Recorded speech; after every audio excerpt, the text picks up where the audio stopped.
afternoon. Hello. How are you enjoying TIFF so far? I'm loving it. It's my first time, so it's so exciting. Hectic. Yes, I was just going to say, it's a bit of a full schedule, I'm sure, for you. It's been pretty intense.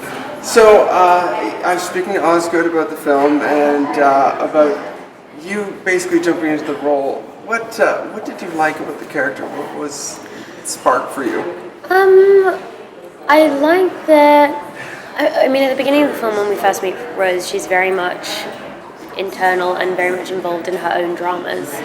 And so when she first meets Kat, she's barely acknowledges her existence. And I was really excited mainly about the things that she's then thrown into and put through without giving too much away. Because I've never played a character like this in the sense of all the things she's thrown into. I've never done a horror before. Right. So that was what I was most excited about. Yeah. And it's a fascinating arc. Like, I love the fact that she really does. Like, some horror films, you don't have quite so much of an arc. Exactly. But your character goes through such a huge circle. Well, exactly, to the point where she's, at the beginning, like I said, she's totally internalized and removed from everything else and very much involved in herself and her own dramas. And then pulled totally outside of herself. Definitely thrown outside her comfort zone. What did you do to prepare for some of the darkest moments, I guess, I how do you get in that mood? Didn't want to prepare too much for that stuff because, a lot of it, we were filming in this boarding school that was really eerie and dark and kind of terrifying. Right. So it was actually just being in that environment that was scary enough, and also just not wanting to put myself in a place where I was so vulnerable that I would allow myself to have the natural reaction and natural scare, everything. So in that sense, didn't want to do too much. It kind of lends itself quite easily. And the script is intense. Yes, yeah. I can imagine it's an intense read too. Yeah, absolutely. But the most exciting thing about the script, I think, when I first got it, was that, I haven't always been a fan of horror films. Right. I scared very easily. And also, I'm not a huge fan of the violence and empty violence in a lot of horror films today. But what really stood out about this script is that it's so much more than just a horror film. Right. It is so emotionally devastating, and it's about grief and loss of self as much as it is a horror film. Right. So it was really refreshing. Her emotional arc even is it's tragic, but there's something I don't want to say beautiful, but there's something very proof of life, or something Absolutely. about it going on there. And I think the use of silence in the film really accentuates that. So you get these quiet moments with the person just being a person, being human and just living. Right. Which I think is portrayed so beautifully in the film. And especially because there's so many quite close shots, I think, as well, that really sell that too. And the stillness of the camera, so everything is very intimate and calm.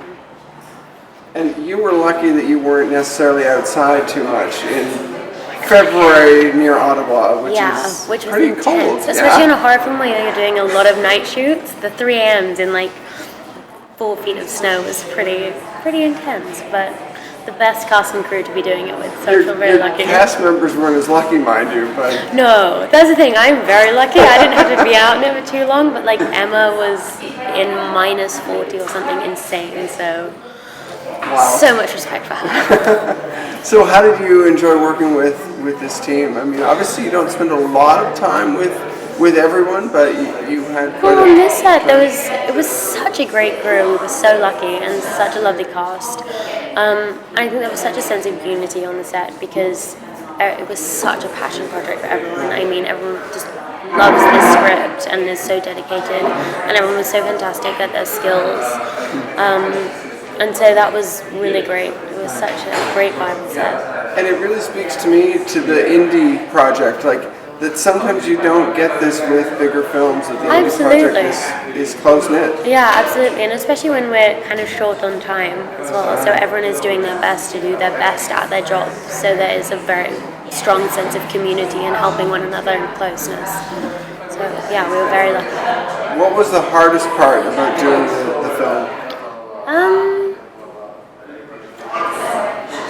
I'm not sure. I think I don't really know. I'm trying to say without spoiling a bunch of things.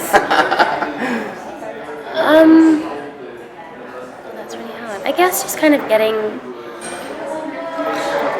Don't spoil it, Lucy. Don't spoil the plot. I think just getting to the place where Rose is and finding a way to depart from myself as well, my instincts, and the way that I know that I would cope with the situation that she's presented with. And that is also always a challenge that I love being faced with every new character I play. But kind of, so trying to remove yourself from that, and especially with Rose, who is slightly pulled away from her surroundings and her peers. So having that in mind while also being faced with everything in the film that she is faced with. I almost didn't spoil the plot. No, that was great. I almost love the tragicness of near the end. There's one moment where she's almost relieved, I guess you could say, and that to me was such a beautiful, odd moment in the middle of what was going on. Well, that's the thing, we really wanted the audience to feel for Rose and feel close to Rose, and that, I guess, is, as we were saying, these intimate shots and the moments of silence, so that you feel that you're really with her and feel her. And so then, it's fun. Yeah. So would you do horror again? Would you? I would. I mean, as I said, this script was so special. Right. So, I mean, horror in the sense where it has so much more than just violence and all that. So another Perkins horror. Hell yes. Bring it on. Maybe something even like Donnie Darko. To me, for some reason, I was thinking Donnie Darko. I don't know why. Such a fantastic film. Yeah, Exactly. Yeah, great. It's that other kind of, if you even can call Donnie Darko horror, I guess it is. Well, exactly. All those kind of films where it's horror, but just so much more to it, and every other kind of genre in this film. Yeah. Nice. So what are you doing next? I have a film coming out next year called Sing Street, which is set in the 80s, so it's 80s? different to this as it could possibly be, yeah. So I'm really excited. That's directed by John Carney, called Sing Street. And I'm just waiting for that. Are you doing research for the 80s, or are you just... Again, I was sent long lists of music to listen to, and like fashion mood boards and all of that, but it was so much fun. It was so great. Huge hair, blue eyeshadow, the whole lot. And that's done, right? That's finished, yeah. So now just waiting, watching my clock, exactly. Right. Well, as a child of the 80s, I can't wait to see it. So Good. Thank you very much. Thank you so much. Thank you.